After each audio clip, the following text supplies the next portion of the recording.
जंग में पल पल अपडेट बदल रही है और बदलती अपडेट के साथ पल पल न्यूज एक बार फिर आप लोगों के सामने बड़ी अपडेट लेकर के हाजिर है, जहां तस्वीर लोगों के सामने लगभग क्लियर हो चुकी है कि ये जंग जो 104 दिन पर पहुंच चुकी है, उस 104 दिन के अंदर जंग कई मोर्चे पर लड़ी जा रही है। जहां जंग जो है हमास और इजराइल के बीच गाजा में चल रही है,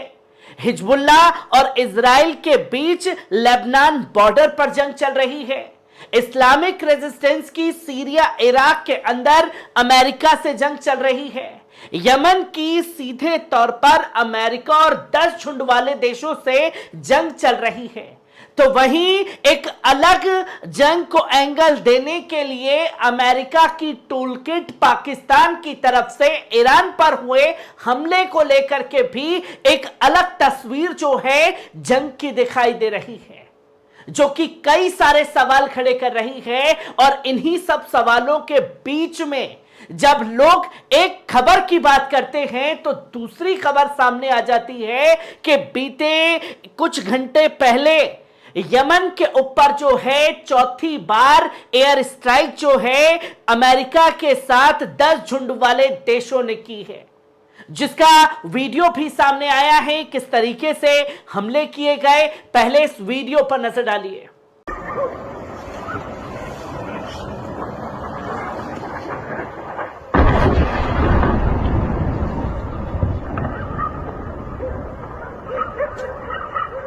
आपने देखा कि किस तरीके से यमन के ऊपर जो है चौथे हमले किए गए, चौथी बार हमला हुआ है, जिसमें यह दावा किया गया अमेरिका द्वारा कि उसने 14 ठिकानों पर हुतियों के हमला किया है और उनके हथियारों को तबाह बर्बाद किया है। तो वहीं अमेरिकन मीडिया द्वारा यह दावा किया जा रहा है कि हमला हुआ है, कोई खास नुकसान जो है इसमें हुतियों को नहीं पहुंचा पाए हैं और इसमें अभी तक किसी के मरने की या घायल होने की कोई खबर जो है सामने नहीं आई है।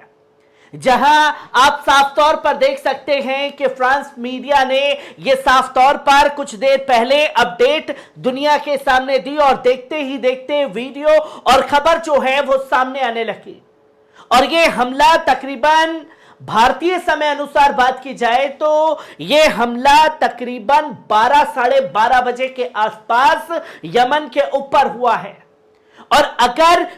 यमन के समय के अनुसार बात की जाए तो तकरीबन रात के 8-9 बजे के आसपास हुतियों के ठिकाने पर हमला जो है अमेरिका द्वारा किया गया है, जहां अमेरिका ने चौथा हमला किया और यह दावा किया कि उसने ड्रोन और मिसाइलें जो हैं वो हुतियों के ठिकाने पर दागी हैं। वहीं यूएस सेंट्रल कमांड ने भी इसकी टाइमिंग के बारे में बताया कि तकरीबन यह समय 8:30 बजे के आसपास किया गया और ये सना में जो यमन की राजधानी है उस जगह पर ये बड़े मिसाइलें और ड्रोन जो हैं वो दागे गए हैं। और ये भी कहा गया कि हमारे बल्क कैरियर शिप को नुकसान पहुंचाया गया था, उसके जवाब में यह हमला किया गया है।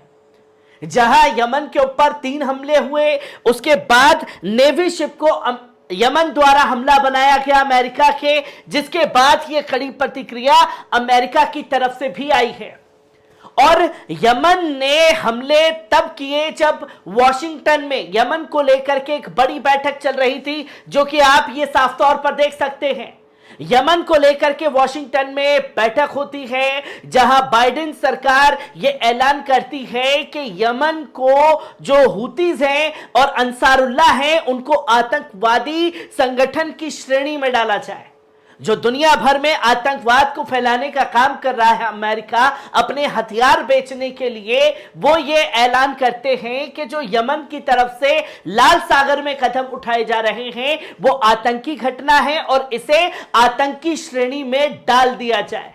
ये ऐलान होता है और उसके महज कुछ ही घंटों बाद यमन जो है ड्रोन से हमला शुरू कर देता है, जहां यह साफ तौर पर बताया गया कि तकरीबन 60 मील दूर साउथ ईस्ट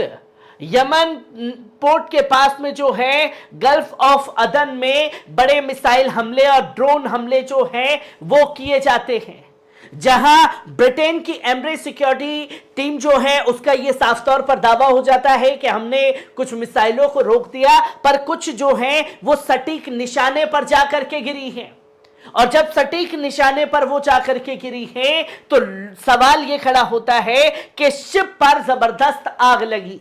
और जब शिप पर आग की तस्वीरें सामने आई हैं और सीधा सीधा यूएस नेवी के ऊपर हमला है तो अमेरिका बौखलाया है, क्योंकि यमन ने यह पहले ही कर दिया था कि वो बदला लेगा। और जब यह हमला किया गया तो तुरंत उसके कुछ ही घंटे बाद अमेरिका ने एयर स्ट्राइक कर दी, क्योंकि अमेरिका की सबसे बड़ी ताकत जो है वो उसका एयर डिफेंस फोर्स है। और यही हथकंडा इजराइल ने गाजा के अंदर और लेबनान के ऊपर अपना रहा है, जो कि चीजें लोगों के सामने हैं। और यह बताया गया कि यह जो हमला किया गया तकरीबन 14 ठिकानों पर हमले किए गए हैं सना राजधानी के अंदर। और यह दावा किया गया कि तकरीबन 60-70 जो उसके अंदर हुतीज के हथियार हैं, हुतीज हैं जो बड़े बड़े हमले कर रहे हैं डायरेक्ट अमेरिकी युद्धपोत को और उनकी नेवी को निशाना बना रहे हैं। ये तमाम जानकारी जो है फ्रांस के जरिए सामने दी गई और बताया कि यह हमला किया गया है। और बीते अंसारुल्लाह ने बीते 2 महीने के अंदर 30 से ज्यादा बड़े हमले किए, जो कि सीधे सीधे निशाना बनाया है। और यह भी चीज लगातार सामने आ रही है, जो अमेरिका की मिलिट्री है और उसकी डिप्लोमेटिक प्रेशर यमन के ऊपर जो बनाया जा रहा है। चौथी बार हमला करके ये चीजें भी सामने रखी गई कि ये कहीं ना कहीं यमन के ऊपर प्रेशर डालने के लिए है कि वो लाल सागर में जो कुछ भी कर रहा है उसे बंद कर दे, लाल सागर से इजराइल की तरफ जहाजों को जाने की इजाजत दी जाए। पर यमन ने यह साफ तौर पर ऐलान कर दिया कि वो हर एक जहाज को निशाना बनाएगा जो इजराइल जाएगा। और अब इस चपेट में अमेरिका और खुद इजराइल और ब्रिटेन के जहाज भी आ चुके हैं। और पहले ही अंसारुल्लाह की तरफ से यह दावा कर दिया गया है कि अब यह जंग सिर्फ लाल सागर में नहीं बल्कि उसकी मिसाइलें जो हैं अमेरिकी मिलिट्री बेसिस पर भी बरसेंगी, जो यूएई में है, जो सऊदी अरब में है, आसपास में है, हर जगह जो है वो हमला करके अमेरिकी मिलिट्री बेस को निशाना बनाएंगे। जहां जंग के दायरे बढ़ रहे हैं और जंग के दायरों के बीच चौथी बार यमन पर बड़ा हमला होना कई सारे उथल पुथल जो है इस जंग में दिखाता है। हर एक पहलू को आपके साथ साझा करता रहूंगा। दीजिए इजाजत।